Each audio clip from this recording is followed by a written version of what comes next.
Hello दोस्तों, राधे राधे, जय श्री कृष्णा। कैसे हो आप सब? आई होप कि आप सब बहुत अच्छे होंगे। तो दोस्तों, स्वागत है नेहा की दुनिया रियल लाइफ स्टोरी में। तो दोस्तों, आज मैं बाल गोपाल के बारे में आप सबको बताऊंगी कि बाल गोपाल का कैसे घर में रखते हैं और उनका भोग का क्या करना चाहिए। अभी हर एक घर में हर लोग बाल गोपाल की मूर्ति को अपने घर में रखते हैं, पर वो उनका सही से जान नहीं पाते हैं कि इनको भोग कैसे लगाना है, इनको घर में कैसे रखना है और इनके जो भोग लगे हुए होते हैं उनको क्या करना है। तो दोस्तों, आज मैं बाल गोपाल से जुड़ी एक सच्ची घटना को सुनाने जा रही हूँ। दोस्तों, आप लोग जानते होंगे सभी लोग अपने अपने घरों में बाल गोपाल रखते हैं। एक भरा पूरा परिवार था जिसमें कि उनके माता पिता और उनकी एक बेटी थी।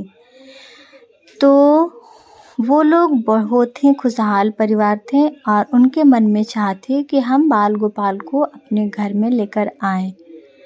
वो बाल गोपाल को अपने घर में लेकर आती तो हैं, लेकिन वो काम करते रहती है, जॉब करते रहती है, जिसके कारण बस उनको समय नहीं मिल पाता है।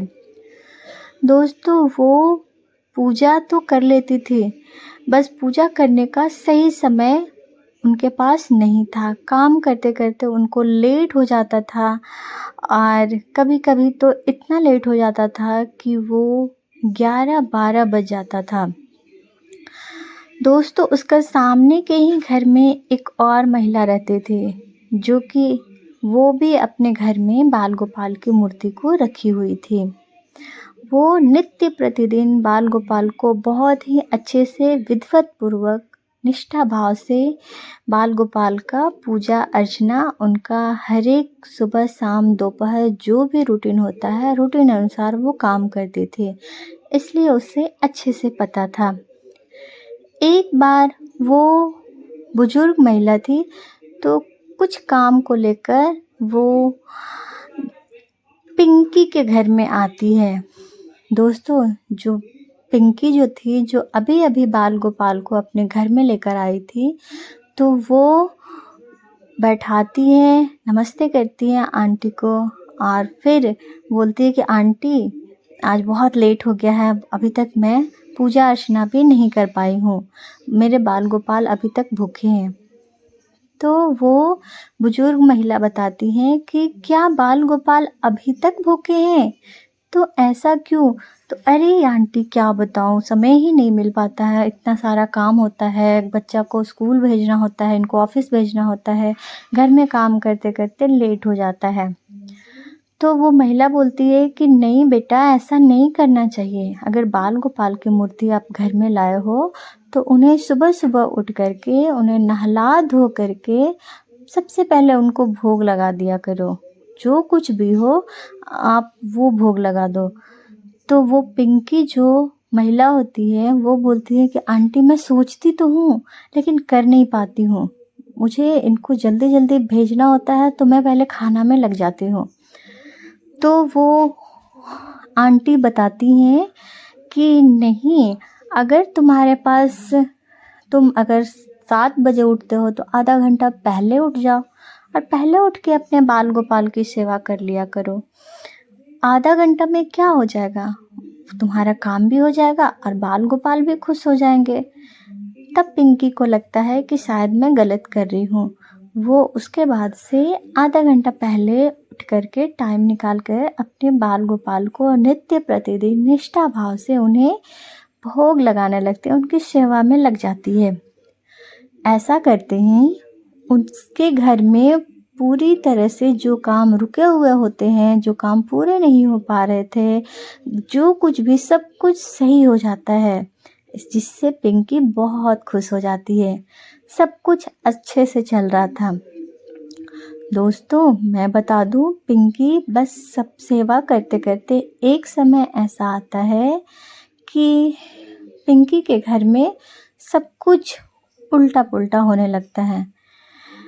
पिंकी जब पहले सोती थी तो उसके सपने में भी बाल गोपाल ही दिखते थे। हर समय उनके दिमाग में बाल गोपाल ही रहा करते थे। तो कुछ भी बुरी बातें, बुरी सोच उनके दिमाग में आता ही नहीं था। तो दोस्तों, वो पूरे घबरा जाती है, ऐसा क्यों हो रहा है? घर में सब कुछ उल्टा होने लगा है। क्या वो अपनी बाल गोपाल के पास जाकर के क्षमा मांगती है, बोलती है ऐसा क्या हो गया, पर उसको समझ में नहीं आ पाता है। तो दोस्तों, वो जो बगल की आंटी होती है वो फिर किसी कारणवश आती है पिंकी के घर में। जब वो आती है तो पिंकी बोलती है, आंटी आपने मुझे बताया था पूजा करने के लिए, मैं बहुत अच्छे से पूजा पाठ सब कुछ कर रही थी, मेरे घर में सब कुछ ठीक ठाक चल रहा था, लेकिन अभी से कुछ गड़बड़ हो गया है, पता नहीं, मुझे समझ में नहीं आ पा रहा है क्या हो गया, कुछ भी सही नहीं चल पा रहा है। तो वो जो बुजुर्ग महिला होती हैं वो बताती हैं कि बेटा, कहीं बाल गोपाल की सेवा में तुमने कुछ कमी तो नहीं कर दी? तो पिंकी बताती है कि नहीं आंटी, मैं तो नित्य प्रतिदिन उनका भोग लगाती हूँ, उनकी सेवा हमेशा करती हूँ, मैं तो मुझे नहीं लगता कि मैं कोई गलती कर रही हूँ। तो वो आंटी बोलती हैं कि बेटा, अब तो मुझे भी समझ में नहीं आ रहा है कि आखिर हो क्या रहा है।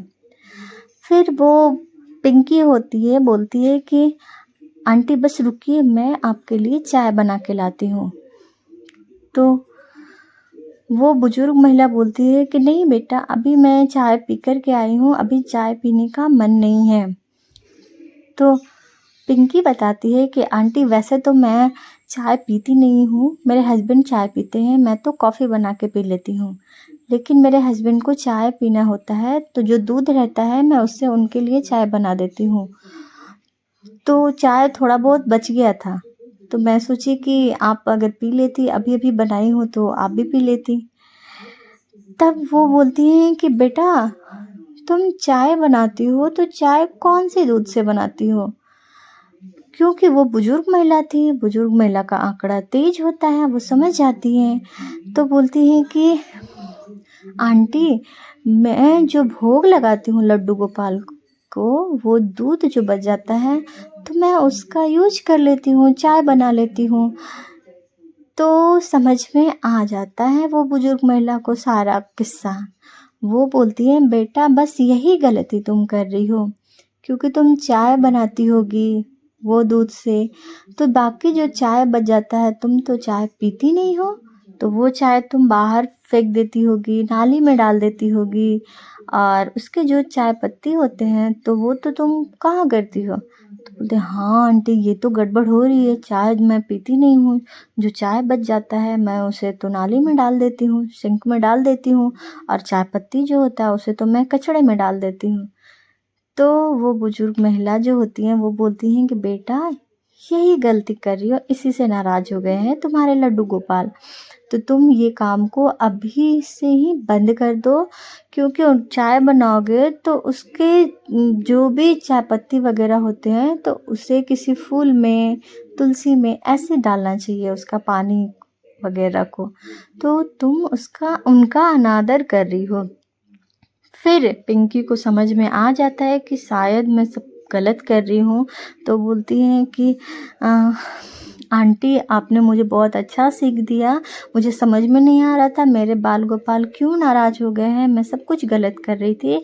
तो वो उस दिन से बाल गोपाल को भोग लगाया हुआ दूध को वो फिर चाय बनाना छोड़ दी, उसे वो खुद ग्रहण कर लेती थी, अपने घर परिवार में ऐसे ही दे दिया करती थी। तो उसके बाद से उनके घर में फिर से वैसे ही खुशहाली छा जाता है, और बाल गोपाल फिर से खुश रहने लगते हैं, सब कुछ सही हो जाता है। तो दोस्तों, ये सच्ची घटना है। बाल गोपाल को प्रेम एवं निष्ठा भाव से भोग लगाओ, नित्य प्रतिदिन उनकी सेवा करो, तो उसके घरों में कभी भी किसी भी चीज़ का कमी नहीं होता है, हर समय खुशहाल ही खुशहाल रहता है, सारा घर जगमग करते रहता है। तो यही है बाल गोपाल की कहानी। उनकी जो भी पूजा अर्चना होती है, उनकी सेवा होती हैं, वो भक्त को एकदम निष्ठा भाव से करने पर बाल गोपाल उसे बहुत ही प्रेम से स्वीकार करते हैं और उस पर हमेशा अपनी कृपा को बनाए रखते हैं। तो दोस्तों, आप लोगों को ये बाल गोपाल से जुड़ी हुई उनकी सेवा पूजा अर्चना कैसा लगा, ये सत्य घटना सुन करके क्या सीख मिला, वो मुझे कमेंट बॉक्स में ज़रूर बताइएगा। तो दोस्तों, मैं मिलती हूँ ऐसे ही बाल गोपाल से जुड़ी और भी अगली सच्ची घटना को लेकर के। तब तक के लिए बाय बाय, राधे राधे, जय श्री कृष्णा।